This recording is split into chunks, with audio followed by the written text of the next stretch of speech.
I want to talk today about mental health and conversations. Now, what was started so that we could have a safe place where we could talk about these things and feel comfortable and know that there's no judgment, because life is hard and we're facing hard things. If you're like me, you've dealt with anxiety or supported someone with depression, or you have it yourself, or maybe OCD, whatever the intense thing that you're struggling with is, at some point you might feel safe with a friend. Maybe you're making dinner together, hanging out at a girls' night, and you think, you know what, I feel safe. I can share this struggle because I need to share it. And so you share it, and the reaction is, this, and they don't know what to do, and they might scoot away because they're uncomfortable, and you instantly feel this like, oh shoot, I thought I felt safe, but apparently I was wrong, and this was not the thing to share here. But then where do you share it? In the quiet counseling session, which is good, go to counseling, but we need to be able to talk openly about these things, and I can raise my hand nice and high. I have had many sharing experiences where people didn't want to talk after that, or just slowly distanced themselves because it was uncomfortable.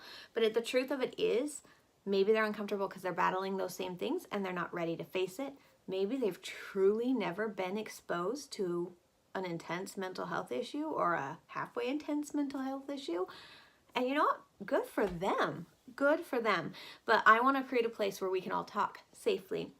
So what I want to talk today is about medicine, because there's a lot of controversy out there about medicine, and with mental health it's scary because medicine can either make something really good or really bad. I mean, we're dealing with chemicals and hormones and body chemistry, and so you're not on the right medicine, instead of getting better, you get exponentially worse. And so it can be a really scary thing. And so my whole life, I have learned about healthy eating, about exercise, about making sure my vitamin D and B's are up, and all these things, plenty of sleep. And so I've managed it. I've learned grounding and meditation. There are a lot of really great tools out there to manage the struggles that you have, whether they're anxiety or depression or whatever they are. Good music, right? Or pouring yourself into a passion and love that is therapeutic for you. And of course, counseling and the right information is so important. So all of these tools in the tool belt I've been using my whole life. And about 6 months ago, for whatever reason, it didn't matter how much I was sleeping, it didn't matter how much my diet was on track, and I was trying. It's like, oh man, we're getting out of control, we're spinning, I can feel it. So I'm gearing up, I'm trying to fix everything, and it's getting worse. And so I finally went to my doctor about a few other things, and when he was in there, he said, how are you doing? And I just, whoa! I lost it. I cried, and he goes, oh, we're not okay. So it's hard at the doctor. They give you a 4-question test to see if you're at risk anxiety. And in 4 questions, pretty much everyone is, if they're struggling at all. And so he was very concerned because my score was very high, and it was. And so he recommended I try a medication. Now, I had issues with medication because I had seen it used in the mental health world inappropriately. I have seen it abused. I have seen it hurt more than help. And so I had a real strong fear of trying anything, but I was desperate. That's where I was. I was desperate because it was that, or I was going to need to take a vacation, we'll say. And so I started medicine, and I didn't really want to tell anyone about it, and I didn't really want to admit that I was weak and needed medication, which is not the case. So I started it, and it was kind of funny because I went through this whole journey, and about 2 weeks into it, I thought, screw it. I'm on medication. I'm going to tell people. I'm going to tell people I'm struggling. If this is where I am, I'm this desperate, I'm going to tell them. So I started telling everyone. About 4 or 5 weeks in, I started feeling better. My anxiety was more manageable. And I started telling everyone, hey, I'm good because I'm on the medicine. And I'd be dancing around like, well, you know, the medicine. My poor husband was kind of horrified because I thought everyone in the world should know that this medicine had helped me out. And I think the reason I was so determined to share it with everyone is because for the first time in probably 10 years, I felt like myself again. I could sing, I could dance, I could goof around. I thought I had just grown out of my goofy personality. I did not realize it was still there. It was just hidden under all these layers of anxiety. And so I have, since that time, talked to several amazing, beautiful women who have admitted that while they feel like they need help, they don't want to go on medicine because there is such a stigma with medicine. We can't break the stigma until we start talking about it. And we can't, it's not worth it to suffer. It's not worth it to struggle. If you're meditating and doing good self-care, if you're eating a healthy diet, if you're doing those things and it's not enough, please, please, please go to counseling, get medicine.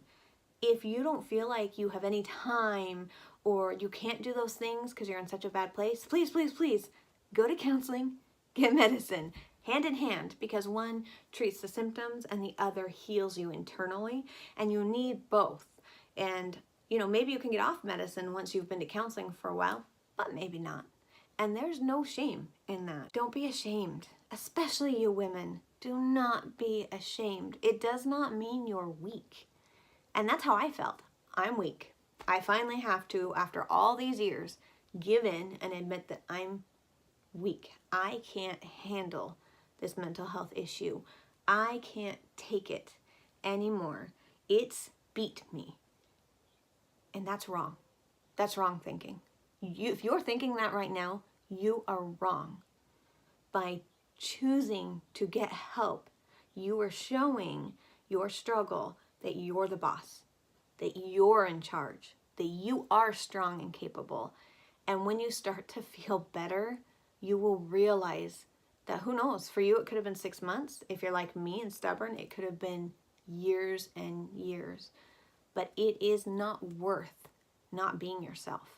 If you're not yourself, you know, that's another fear with medicine is if I take medicine, I won't be myself. If you're not taking medicine and going to counseling and you need it, you're already not yourself. You're losing yourself to your mental illness. Don't do it. It's not worth it. Stop. Get your little butt to the doctor. Get yourself to the psychologist. Open up. If you say, Bridget, I can't afford it, I'm going to challenge you something. How many boxes of chocolate-covered gummy bears are you eating a week? How many bottles of alcohol or beer? How many Oreos? How many cups of coffee? How many things are you dumping into yourself trying to get through the day? How many? And how much is that costing you? 50 bucks? 100 bucks? 200 bucks? Because that's how much a counselor is. I mean, anywhere from $90 to $200 a session. And I'm telling you, if you stop eating chocolate-covered gummy bears like me, you're going to lose instantly weight. You're going to feel better because you're mentally getting straight. And then the medicine, that's like $10 a month. So how many Snickers bars are you buying? It is a matter of priorities. What are your priorities? Is your mental health in charge of you, or are you in charge of your mental health? That's what we're talking about. No shame. No shame. And the other people around you, they're still going to give you the side eye. They're still going to give you the, oh shoot, I got to back up. I can't be with this person. I'm not going to tell you they're not worth being in your life because I don't believe in that concept. I have a lot of people in my life that if I was going by the rules of the world right now, if they're toxic, if they're negative, cut them out. I'd have no friends. Everybody's toxic. Everybody's hard. And it's not about what they're doing. It's about what you're doing. I love the people in my life no matter what they got going on. Does that mean I let them in my life at every second of the day? No. And again, it's not them. It's because I'm not in a healthy place where I could allow them to be here. I have to build careful walls and barriers.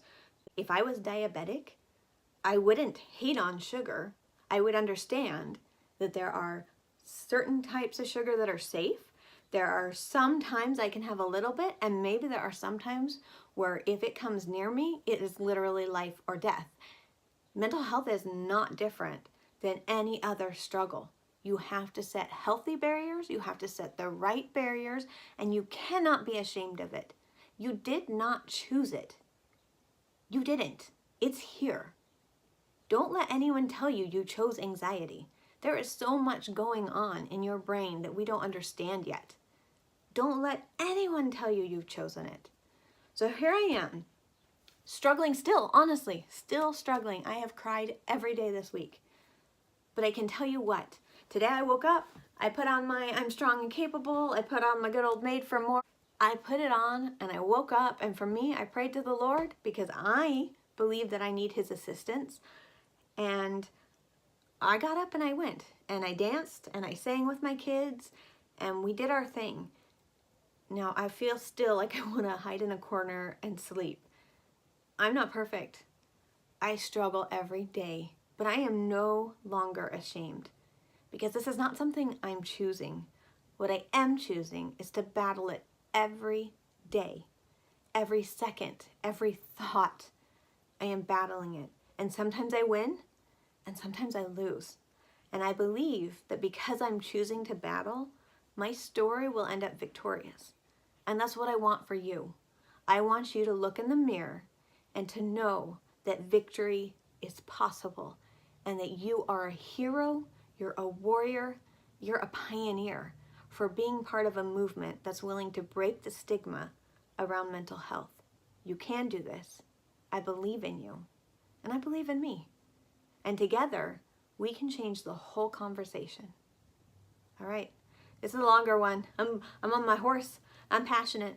But if you like what we're doing at Now What, please share the videos, get the word out. Please be willing to help. We're gonna make a set of shirts if you're interested in that. My goal with the shirts will be that we will sell them and the money will go back to organizations that support mental health. I am not a counselor. I don't want to be a counselor. I want to be the bridge that gets the conversation going. I want to be the organization that says, man, this Now What moment happened. Where the heck do we go? And here's the bridge you walk across, and here's where you go. I don't want to be the destination. I'm the bridge. And so if you want to be part of that bridge building with me, join me. Let's get you going.